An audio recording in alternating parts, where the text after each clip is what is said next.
I hope y'all can hear me now. I hope that's a little bit better. My apologies for being late. That's what I get for trying to wear something that I have no business trying to wear. Right. All right, we here now.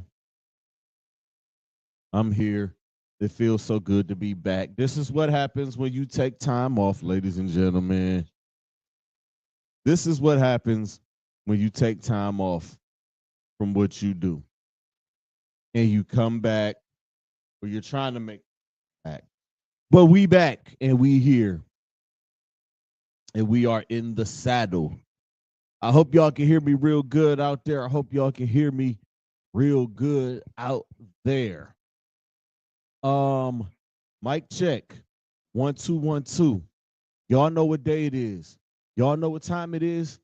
And y'all know who y'all looking at. This hat still looks crazy. Welcome to another edition, the first of 2025 edition, episode of Club Pizzle. I am, of course, your host, Pizzle. Pod God. I'm going to just go without this hat. Y'all just, like, y'all can't. I'm bald. And the hair is, y'all just going to see it. Whatever. I didn't go get my hair cut today. Pizzle, Pod God, Unk. Um, Trappy Award winner. Let me let y'all get a good look at that. Yeah. I'm going to hold this. I want to hold it in my lap. I might have to hold it like this, or if I kick back like this and let it sit in my lap, y'all might be able to see it. But yes, Trappy Award winner, Club Pizzle. This is what y'all are tuning in to. Thank you guys. Thank you for your continued support of this show. Thank y'all for y'all continued support of this platform. As y'all can see, I am on Facebook Live tonight as well as on YouTube Live. I'm gonna continue the Facebook thing for a little while longer, but I do want you guys to go over to YouTube, and I also want you to go on over to Spotify. The Spotify link will be up tomorrow. I'm gonna do it tomorrow. Um, Make sure you guys like, make sure you guys subscribe, make sure you guys share all of this. We back, man. Y'all don't understand. Happy New Year to everybody out there. I hope you guys had a good New Year. My New Year's Eve was nice. We myself and the missus went out to the Trappy Award. Shout out to Trap Boy Mannequin for putting on a dope event out at the West Theater, I believe it was, out in Barberton, Ohio. We got out there and got to see a couple of my people. Shout out to Lex Vegas on his win. Shout out to Timbuktu. If y'all ain't check out the Lex Vegas show before y'all check out me, um, we ain't got much to talk about. Again, shout out to Trap Boy Mannequin for putting on such a dope event. Somebody who's doing something out of the kindness of his heart, giving flowers to people that he see that are doing things around. If I wasn't on green screen, I dead ass would hang this bad boy up here. I would, and I should. Like, I got green screen behind me, so I dead ass hang. Like, I hold this, like, understand something, to get honored with an award. Like, to be nominated is one thing. I've been nominated for countless OEAs and all of those type of. But to actually receive an award like this is special because it's coming from somebody from their heart. So again, shout out to Trap. I appreciate him for that. My New Year's was dope though. Other than that, got my award. Me and the wife came on home, picked up my grandson. He was ready for us, like dead ass ready for us to come get him. We said, "Hey, get dressed, come get him." We at the door. This fool didn't put on. He didn't got dressed. He ain't got no damn socks. So I'm like, boy, where your socks at? Other than that, my holiday, like, I hope you guys holidays, Christmas, Hanukkah, Kwanzaa, whatever you guys celebrated, I hope y'all enjoyed it. I hope y'all had a good time. Christmas at my house was damn good. Had all of my grandboys over here. If y'all saw the picture up on Facebook, yeah, I saw all of my grandboys. Had a ball, had a blast. Watching all the little badasses run around the house and tear stuff up. Y'all know how it is. But other than that, man, we are back.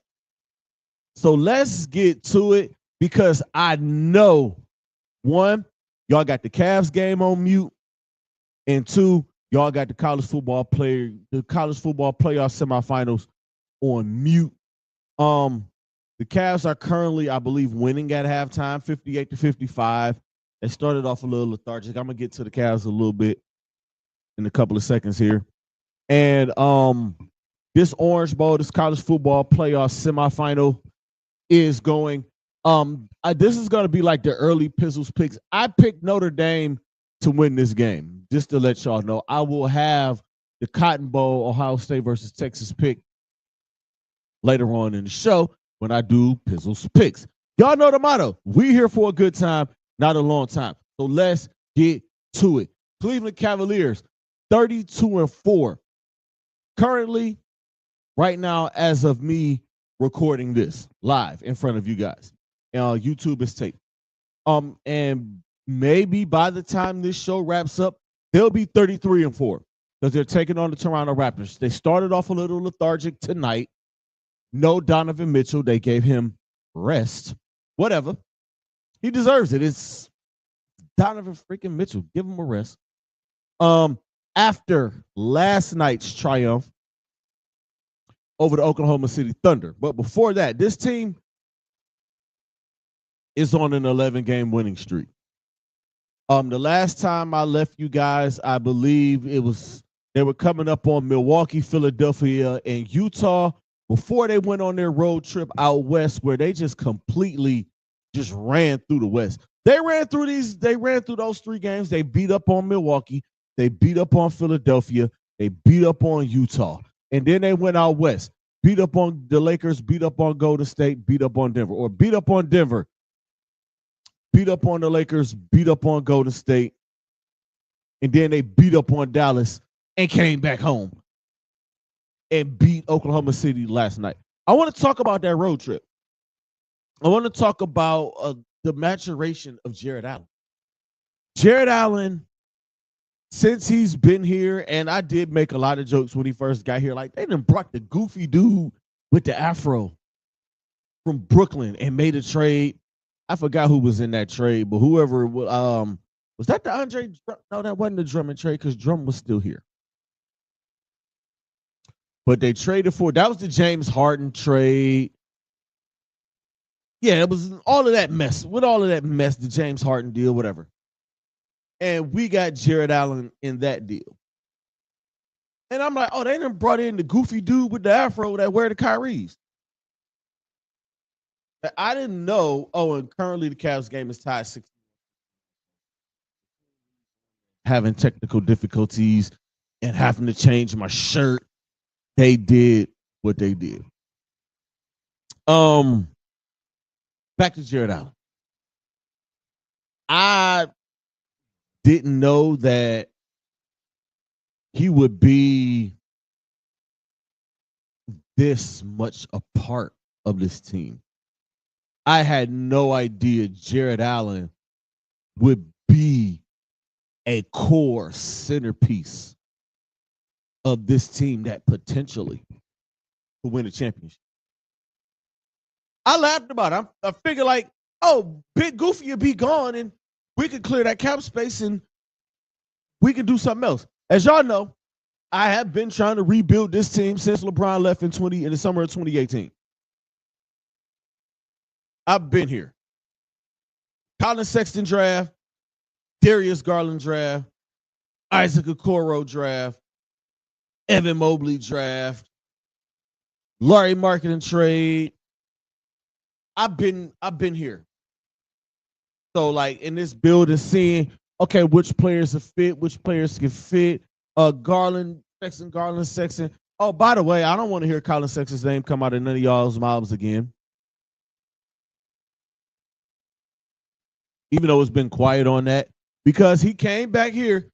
I saw nobody saying, I'm going to see my boy Colin Sexton, but this is a new year. This is 2025. I tried it in 2024, not kicking y'all's backs in, so I'm not going to do it now. Back to Jared Allen. I knew he had some athleticism. I knew he could rebound. I knew he could defend a little. But if you would have told me he would be part of a core four of a championship contender, I would have laughed you out of the building.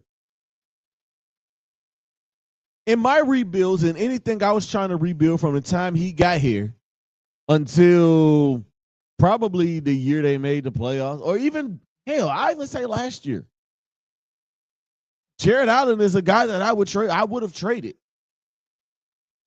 But his consistency and his unselfishness and the way that him and Evan Mobley gel in the middle, those two guys, now I can't see them winning a championship without him. He is an integral part, a big piece of this team. He is an all-star. He made an all-star team, for crying out loud. And potentially can make an all-star team this year. He, and yeah, pretty good. He wasn't a guy like being good in Brooklyn at that time when Brooklyn fumbled Kenny Atkinson because they brought in Kyrie Irving and Kevin Durant and they wanted Steve Nash to. Excuse me, y'all. Long week. He wasn't what he is now back then. And I don't think he would have become what he is now had he stayed in Brooklyn with Kevin Durant and Kyrie Irving. If they would have kept that going, he doesn't become that. He doesn't become an all-star. He doesn't become one of the best centers in the Eastern Conference or in the NBA for all of that matter. Because let's be honest, the center position in the NBA is damn near dying. You got Nikola Jokic. You got Anthony Davis plays center, but he'd be better playing power forward. You got Joel Embiid. That's like top tier. Then I'll put Jared Allen in that second tier right below those guys, along with like Vucevic, Zubac, a couple of those guys. Alfred Sengun is right in there too. I will put him right in there too. But Sengun he's trending up. That guy's tough. He is tough. I saw him last year, either last year or the year before, and I say, damn, this dude is tough. But I don't think Jared hits that staying in Brooklyn with that team. I think he just becomes like mad rebounds, defend the big, 6 fouls. Oh, Kristaps Porzingis is another one of those centers that you could put in there. But the center position is really damn near dead in the NBA, if we're going to be honest. Like, you really can't name true centers, true big men. Zach Edey is still a rookie, but that's neither here nor there. But the way Jared Allen played on that road trip, especially the Laker game, where he was just flying all over the place, it was like, holy cow. And they ran through that trip. You know what? Everything, and after that road trip, everything, like any like cliche things, as far as NBA teams go, I'm throwing them out of the window. I'm not especially with this team. These teams take these long road trips. It's like, all right, you got a back to back. All right, you get through this trip 2-2 is fine. You win the game, you beat Denver, and they run through Denver, and I love it. Then you get the Warriors and the Lakers back to back. You kind of expect, it's like, all right, they got to lose one of these. It's a back to back, but they run through both teams. And then it's like, all right, that last game of a long 7-day road trip, 4 games in 7 days or 4 games in 8 days or whatever the case may be. It's like, all right, these guys are playing and they just want to go home at this point. But none of that mattered because they ran through the Mavericks. And I saw like, okay, no Kyrie, no Luka. All right, let's run through them. And run through them they did. Which brings me to last night's game, which I had the pleasure of being in the building for. And walking in the building, well, first when I got there, I went, and as a part of being a season ticket holder, part of my ticket plan was got to go to a private event where I got to really meet and chop it up and talk to Mark Price, and took a picture with him, which was dope because Mark Price is one of the reasons why I fell in love with the game of basketball. Mark Price is one of the reasons why, to this day, I love the Cleveland Cavaliers. I went out to the Richfield Coliseum to watch those teams, Mark Price, Brad Daugherty, Larry Nance, Craig Elo, Mike Sanders, later years, Terrell Brandon, Bobby Fields, Chris Mills, being out there. I can remember going to Shaq's in Shaq's rookie year, his very first game in Cleveland. I was there. I remember being there. So to get to meet guys like Mark Price and being a Charge season ticket holder, and with Pete Nance being on the team, which he's no longer on the team, he's down in Philadelphia now. Getting to meet Larry Nance and talk to Larry Nance is pretty damn cool to me. Like I freaking enjoy it. I love it. Like, hey, this is, he walks you, he's very friendly. Guys like Campy Russell. I've yet to meet Brad Daugherty, and I'm dying to meet Brad Daugherty. I can't wait to meet Brad Daugherty. You get to talk to him and tell him that I'm a Duke fan. He's probably going to kick me out of the way for being a Duke fan. But getting to the game last night and walking through after coming from the private event and walking to my seat and just feeling a little bit of a buzz in the building and realizing like, yo, these are the 2 best teams in the NBA and they are playing. So by the time I did get to my seat and I sat there and noticed Mike Breen, Richard Jefferson, Doris Burke, ESPN is in the building. You could feel something in the air. You could feel the atmosphere. This game felt like a playoff game, pregame.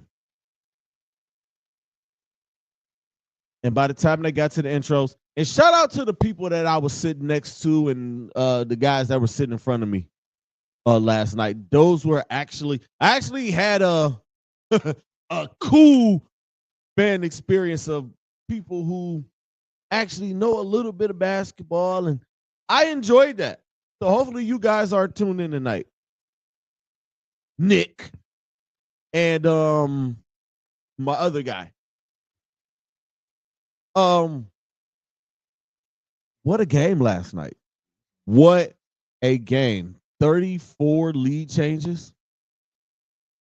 That now people talk about the ratings being down and not and bad and the way that these guys are playing, and that is not a good game to watch. If y'all want to see modern day high quality basketball, I encourage you guys to go and watch last night's game between the Cleveland Cavaliers and the Oklahoma City Thunder. That was high quality basketball. The two best teams, offensively and defensively, going at it back and forth for 48 minutes. It wasn't no gimmicks. It wasn't much BS. It was two teams hooping and balling. And let me tell y'all, the Oklahoma City Thunder are a great basketball team. That is my pick coming out of the Western Conference at the beginning of the season. And that is still my pick to come out of the Western Conference. That is a good team over there. Defensively, watching those guys defensively being so in sync was something to watch. It's hard. It might be hard to pick up stuff on TV like that. To see things like that in person is, you have to understand basketball first. But to watch it and just to see those guys moving in unison, those perimeter, like defending on that perimeter, Lou Dort is and Jalen Williams, both of those guys. Lou Dort had an off night, but I know what Lou Dort can do. That guy is, whew, that dude is good. And the Cavs saw their outside shots and their perimeter shots weren't how they've been all season for the most part. So they pounded the paint. Evan Mobley and Jared Allen combined for 60-some odd points. They abused Isaiah Hartenstein. They made, all right, it's just you down here. Let's go exploit that. And defensively, I love what Kenny Atkinson did. He played a little bit of man, but he threw some zone in there. In that fourth quarter, where they nutted up and buckled down, it was, whew. I'm telling y'all, I don't know what the experience that you guys saw if you were watching it at home, but me being in the building and the ebbs and flows of that game, that is one of the best basketball games that I've ever watched in my life. Now, mind you, I did watch the 2016 NBA Finals, like at home on TV. But being in the building last night for what I saw was such a fantastic game. Shai Gilgeous-Alexander is everything that they say he is. If that dude wins MVP, I'm not mad at it. That dude made some tough shots. Hand in his face, Evan Mobley draped all on him. Like, is that his mid-range game?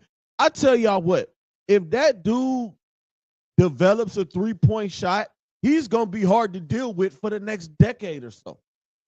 Shai Gilgeous-Alexander is tough. And I can say that as a basketball fan, as someone who watches so much basketball. I watch a whole lot of basketball. More basketball than any person should watch. Any normal person should watch. I don't think I'm normal. That dude gets busy. Jalen Williams, one of the Jalen Williams got busy last night. The step through he did on Evan Mobley, I thought he traveled, but he didn't travel. It looked like he traveled in the building. But watching the replays and like closely watching the play, he didn't travel. It was a step through. He pivoted, boom. And he pivoted. He made Evan commit, and he spinned, and it was just a good basketball move. And I'm going to tell y'all something else. These teams, a lot of teams in the NBA do play defense. The top tier teams in the NBA do play defense. But when your team is playing offense and a team is whipping the ball around, the way that the Cavaliers was whipping the ball around and the way the Oklahoma City Thunder whipped the ball around at times, sometimes there's no defense for that. I don't care what you do. Your rotations can be on point. At some point, it's going to break. The Oklahoma City Thunder are the number 1 rated defensive team in the NBA. The Cavaliers scored, 129 points last night? They hit shots when they needed to. Or they hit shots. They hit a lot of contested shots. A lot of the shots in the paint were contested. As the Cavaliers continue to be down by 3, no Don Mitchell tonight. Speaking of, Don had probably his worst game as a Cleveland Cavalier last night. Bad time in national TV. You got guys like Brandon Jennings are going to talk trash about it, and that's okay. Whatever. I don't hate it. I just feel like some of Brandon Jennings' critiques of him seem personal, and I may be wrong about that. I may be wrong about Brandon Jennings. It seems personal, but I could be all off in that. It is what it is. But him having his worst game and this team winning, and they kept saying it, they would have lost this game last year. And I 100% agree. They would have lost that game last year with Don struggling the way he struggled. But you got Ty Jerome coming off the bench. Came out like a dog. Dean Wade had some timely shots. I'm telling y'all, man, my Dean Wade jersey is coming. I'm buying a Dean Wade jersey. I promise you, I'm not going to wait till he gets traded to buy a jersey. I'm not. I promise you, I'm not going to do that. Max Strus probably had his best game since he's been back. He's still rounding into rhythm. You can tell he's a little out of rhythm. He's getting there, and he misses a shot as I'm saying that. The game is on my TV there. I lost my train of thought. Oh, with Don playing as bad as he played, and this team to still find a way to win, and for Don, even still, Don to be on the floor is a threat. He still made some timely buckets in that fourth quarter. The dunk at the end of the first half, I thought it was like, all right, he's gonna get his. All right, that's what he needed to do.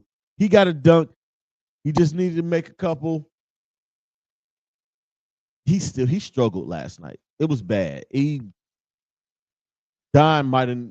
He needed the night off tonight after last night. But this team is 32-4. 11-0 versus the Western Conference. My question is, what else do they have to do? I honestly do not care what the national media has to say, but a lot of people out there do. A lot of you guys care. I don't care. They're not going to give us anything until they win a championship. If they run through the league this year and win a championship in June and raise that banner, then they'll talk about it. Then they'll start giving us love. I watched some of them, and I'm not going to say any names. I did watch a little bit of those guys today, a little bit of each network. And I was looking at it. It's like these dudes, some of these dudes don't watch games. They don't watch these teams. They don't watch us. They only watch the big market team. And I've said this, and I've been vocal about this, and I'm going to stand on this. I want the Cleveland Cavaliers to go far. I want them to go to the NBA Finals. Just so all of those big city snobs got to spend a couple of days in little old Cleveland, Ohio. Bring your ass. Come get you some corned beef. Go get you a pastrami sandwich. Go to Slimer's. Go to Superior Deli. Can't go to Melt no more. Melt is gone. Go down to Morton's. Walk through downtown. Go through the warehouse district. Walk on East 4th. Go get some what Michael Simon's barbecue spot. Y'all know the spot. Go to these spots. Hit up go up 90, get off on 185th, go to Cottages and get you a mom and pop's pizza. Come on down to 79th and go to my homeboy at the Grill Father. Get you some pizza and wings, some of the best pizza and wings in the city. I want these big city snobs to come here and have to spend a couple of days here because they hate coming here. They don't like Cleveland. I know this off of experience of working with some of those people. Little snobby, big city snob. New York City snobs. Boston snobs. LA snobs. Just big city. Look down on Cleveland as if we ain't worth a plug nickel. I'm trying to watch my language here, y'all. Understand that I'm trying to watch my language. Don't want to curse much. But if y'all saw what I saw last night, we may have been looking at a preview of what the NBA Finals is going to look like. And hopefully this is to anybody who roots for the Oklahoma City Thunder. The Cavaliers, will see them next Thursday night. I am hoping that they get to the finals. And I am hoping they face us, the Cleveland Cavaliers. And when they get there and when they are there, I hope they bring Chet Holmgren with them. I'm a Chet Holmgren supporter. I love Chet Holmgren. I actually like the Oklahoma City Thunder.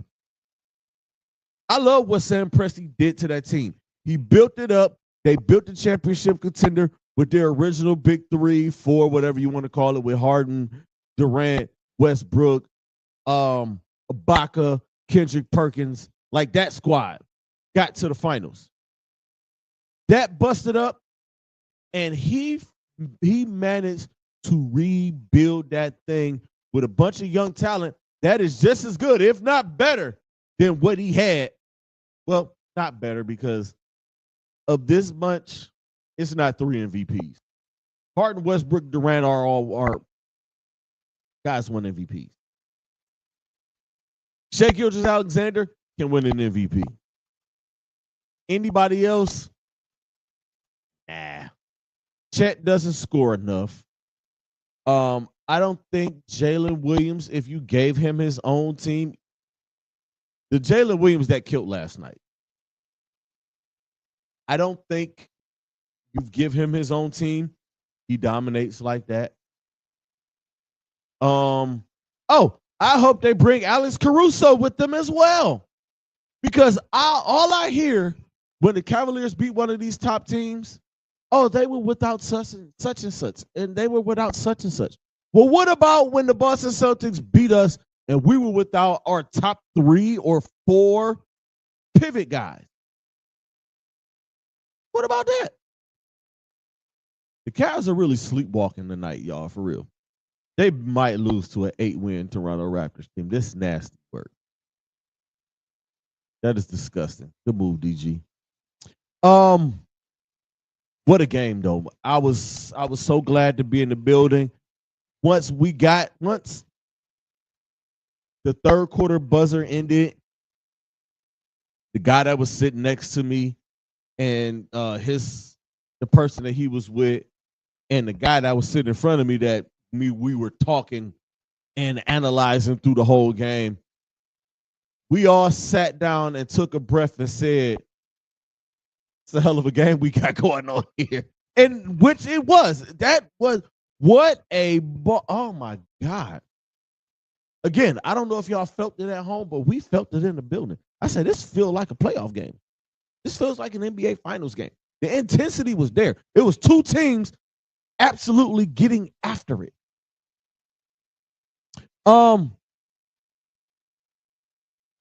don't care about the national love. I really don't. I don't care. It is what it is. We'll earn it. We'll get a championship ring, maybe two, and then maybe they'll respect it. They didn't respect the Golden State Warriors until they won that first championship. That 2014, 2015 team, they really weren't talked about like that. It was, can the Spurs, what is going to be the Spurs and the Cavs or the Spurs and the Thunder? Like, it was some, they weren't talking about the Golden State Warriors. Once they won a championship and came back that next season and started like 30-0, that's when they conversation.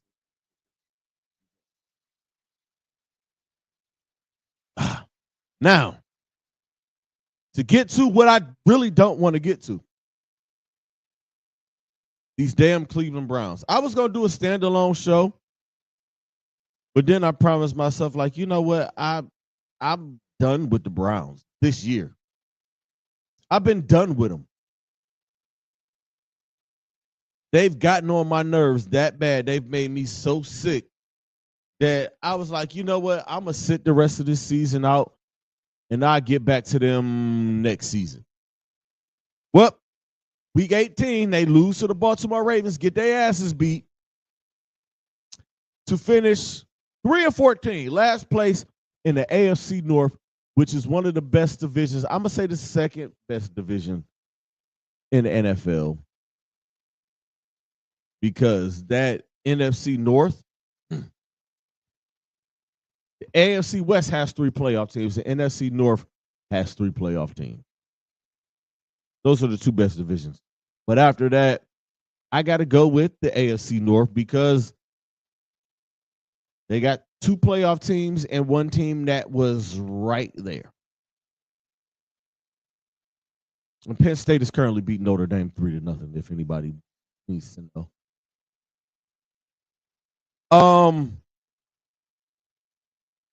Where do I want to start with this? I'll just start at the obvious. Deshaun Watson played like crap. Yes, coming off of an injury, but I know how everybody is. That's no excuse for him because they're paying him a gajillion dollars. Even though Nick Chubb is coming off of an injury and he didn't play very well and he ended up getting injured again too. But that's besides the point. I'm not even going to go there. Deshaun Watson did play bad. He didn't look good in any game. Even the game that he did win against Jacksonville. Horrible. He just didn't look good. The offensive line was trash all year. You can accredit that to injuries and Bill Callahan leaving. And, well, they fixed that offensive lineman coach problem because they got rid of the offensive lineman coach and hired another one. I can't think of my man's name, but he's in the building now. They traded Amari Cooper. They traded Zadarius Smith, and both of those guys are going to the playoffs. Zadarius Smith is on the best team in the NFC, and Amari Cooper is going to be catching passes on Sunday, from Josh Allen and the Buffalo Bills.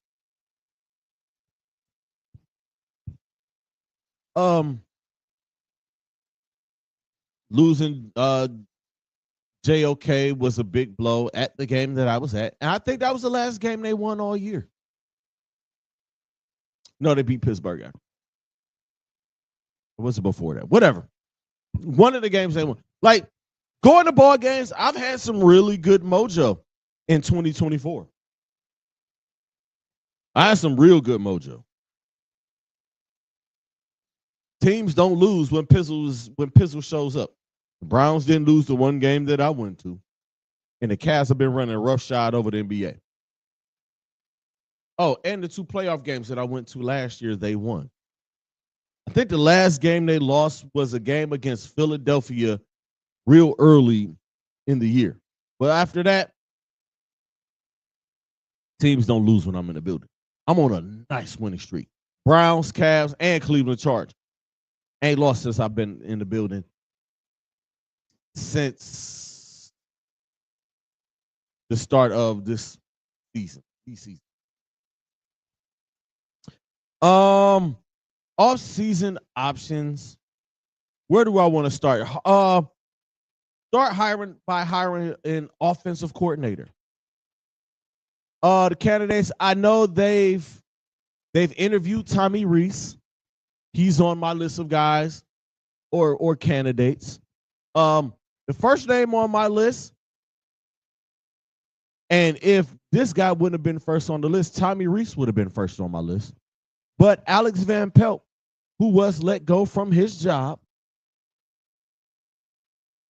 So what's old is new again. What is old can be new again. If Kevin Stefanski wants to go back to what he wants to go back to. Because the Ken Dorsey experiment clearly didn't work. And you can look at Kevin Stefanski and tell he was lost. He looked like a lost puppy without his playbook, without his play sheet. I thought it was. I've never thought Kevin Stefanski was the problem. I've never thought Kevin Stefanski was the problem. Everybody in Cleveland, except for me. Shout out to Chris Cargile, who's all the way in Charlotte. But we always felt like he wasn't the problem. The scheme worked. The quarterback just didn't work. And the one quarterback that we had that could have made it happen is now on a $100 million contract in Tampa, Florida, and is leading his team to the playoffs and will be playing on Sunday night in the playoffs again for the second consecutive year. 3 years after you exiled him for a guy who had 20-something odd charges on him.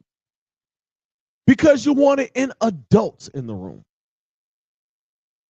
He's not an adult, but the guy that you want to pay $250 million to, who also has a bunch of charges over his head, was the adult in the room. I'm just throwing it out there. Andrew Berry. He's part of the problem. A part of the problem. Not the whole problem, a part of the problem. The other part of the problem is Mr. DePodesta, Paul DePodesta, a.k.a. Moneyball. It's time for Moneyball to go. That stuff don't work. I almost cursed. It don't work. Sorry, not sorry. Don't work. Time for DePodesta to go. Get the football guys in here. That's why John Dorsey wanted out so quick, or why they got rid of John Dorsey so quick.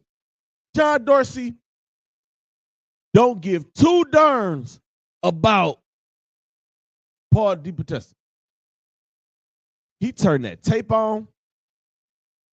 He watched that tape or that film and say, that is my guy. That guy's good. That's it. Oh my God, what a snooze fest. I feel bad for whoever's watching this Orange Bowl. It's 3-0. There's 2 minutes left in the second quarter. But Alex Van Pelt, I got all off my whole thing. Alex Van Pelt is the first name on my list. Tommy Rees is also on that list. He's been interviewed. Josh McCown won't hurt. David Girardi won't hurt. Thomas Brown won't hurt. I put Byron Leftwich on my list, but I don't think Byron Leftwich sniffs an interview with the Cleveland Browns because I'm of the belief that Byron Leftwich is going to be the next head coach of the Jacksonville Jaguars. Oh, and Penn State scored a touchdown. How about that? Hire an offensive coordinator. Clear out that quarterback room. I like Jameis Winston, but it's time. You got to go, big dog. Dorian Thompson-Robinson, I've seen enough. You got to go. Bailey Zappi, he's going to be gone anyway. Not expecting him to be here at all. Not expecting him to be here. Only QB that's going to be left, and it's only because the salary is Deshaun Watson. And I'm not expecting Deshaun Watson to play next year at all. He had a setback with his injury. So we may not see Deshaun Watson, even though I wasn't expecting to see him. And the reason being is because of, they say when you pop your Achilles, you have Achilles surgery, it really takes you. Okay. He got hurt in what? November? That's halfway through the season. So I wasn't expecting to see Foe anyway. With the setback, probably wipes his whole season out.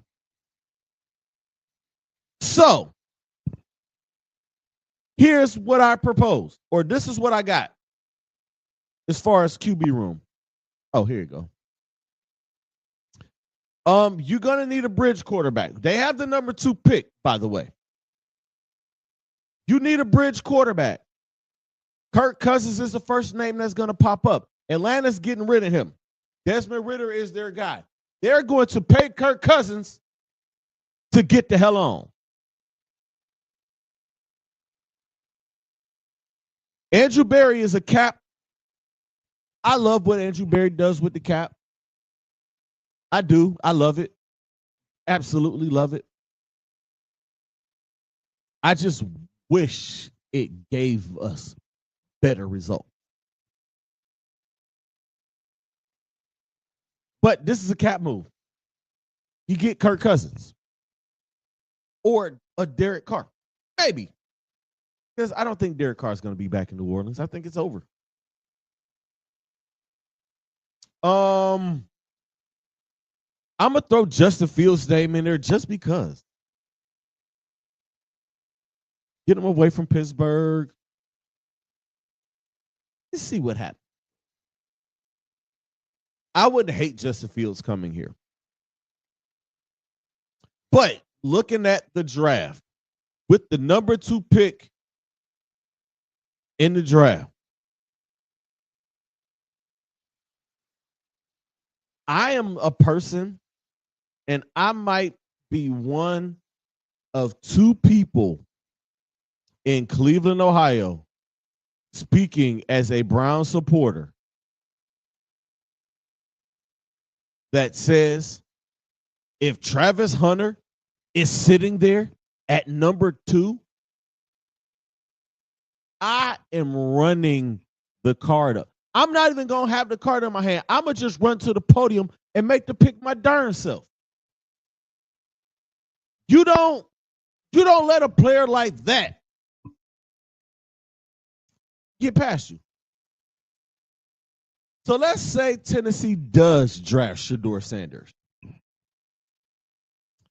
I am not leaving Travis Hunter on the board. I am drafting him. No way in hell do I let the New York Giants, the New England Patriots, or any other team behind us, the Jacksonville Jaguars, no way do I let Travis Hunter get by me. That is a Kevin Stefanski toy. Everything that they wanted to do with Elijah Moore and what was the other bum that couldn't catch Schwartz. You can do all of that with Travis Hunter. On offense, you got Jerry Jeudy, Pro Bowler. Cedric Tillman, who is, we know what he can do when he's healthy. And you put Travis Hunter out there with Chief, David Njoku, and a returning Nick Chubb.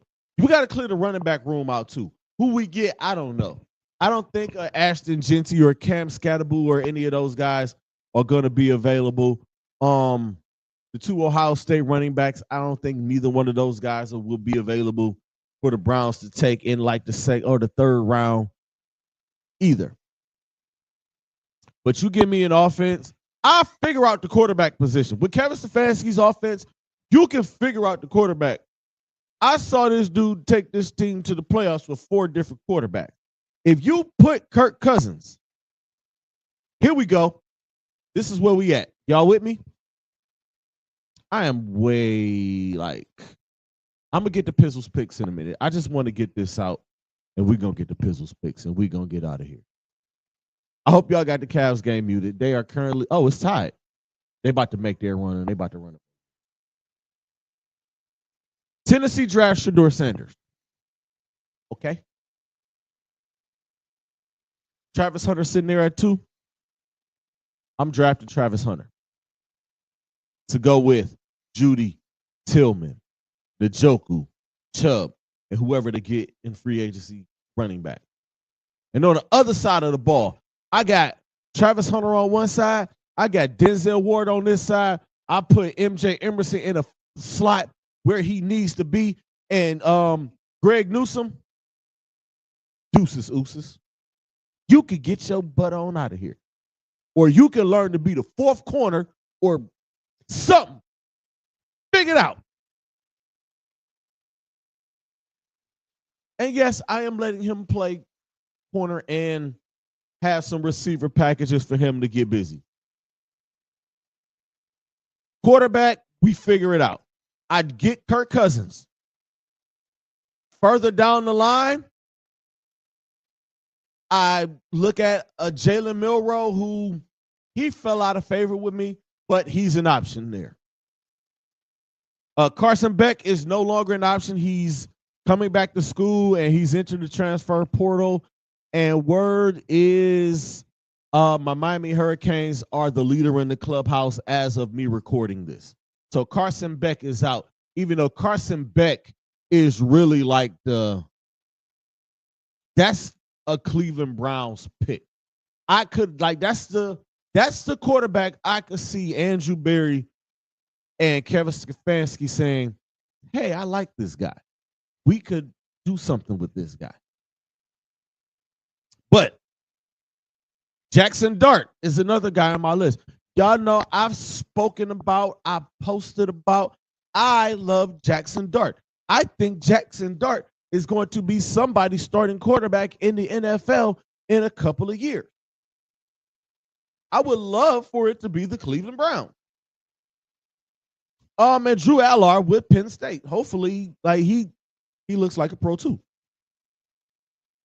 And most importantly, like Cam Ward is not, if they draft Travis Hunter, it's not going to be Cam Ward. Even though I love me some Cam Ward, he got my Hurricanes to a 10-win season, couldn't finish the job. That's just where I'm sitting. If the Tennessee Titans take Shedeur Sanders at 1, I'm drafting Travis Hunter, I'm signing Kirk Cousins, and I'm looking for Jalen Milroe, Jackson Dart, or Drew Allard in the 2nd or the 3rd round. Now, all my cards. Let's get to Pizzle's picks. It's a playoff football weekend. I already said Notre Dame over Penn State, and they are currently making me look like a total fool because they're losing 10-0 with a minute and a half left in the first half. Next up, the Cotton Bowl, Ohio State versus Texas. At the beginning of the season, I said Texas was going to be in the national championship game against Georgia.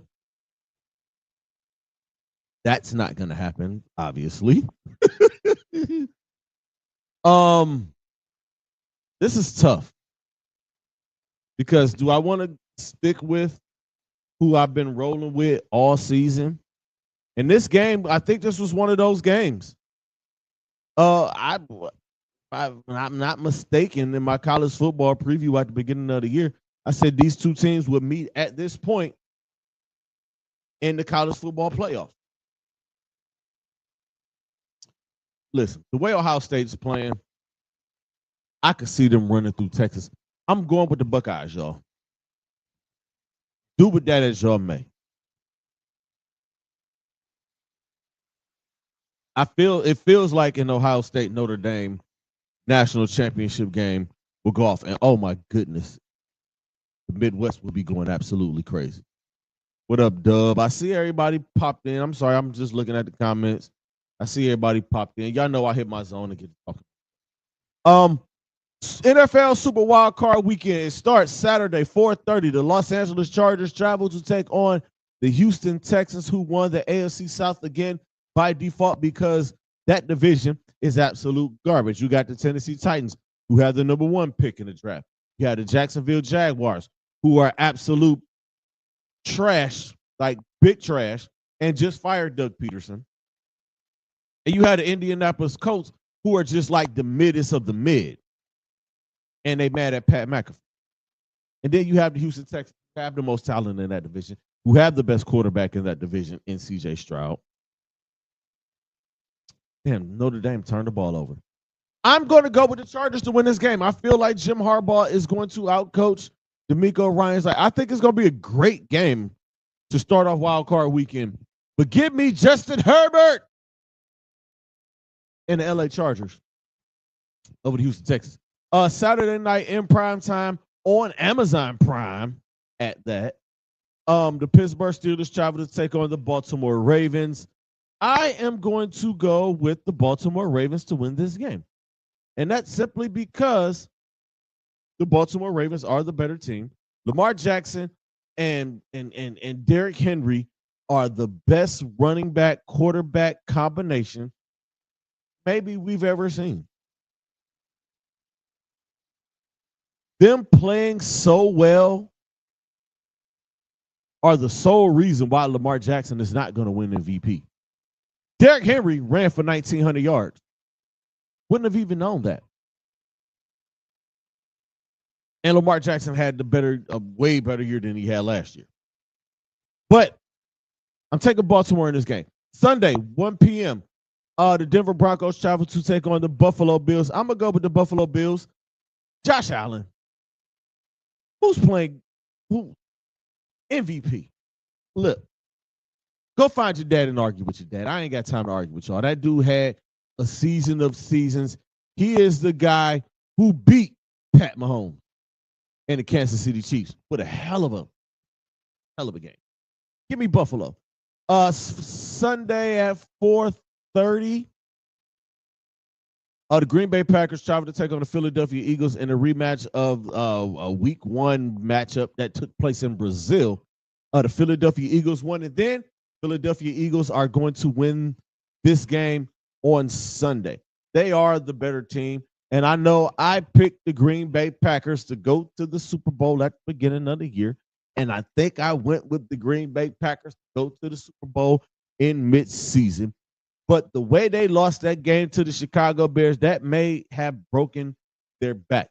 I'm going to go with the Philadelphia Eagles, and I'll make y'all this promise. If the Green Bay Packers do beat the Philadelphia Eagles this Sunday, I'm going to pick them to win the NFC and go to the Super Bowl. Okay? If they win this game Sunday, I won't pick against the Green Bay Packers again the rest of the playoffs until they get to the Super Bowl and lose to the Kansas City. Sunday night in prime time, the Washington Commanders travel to take on the Tampa Bay Buccaneers.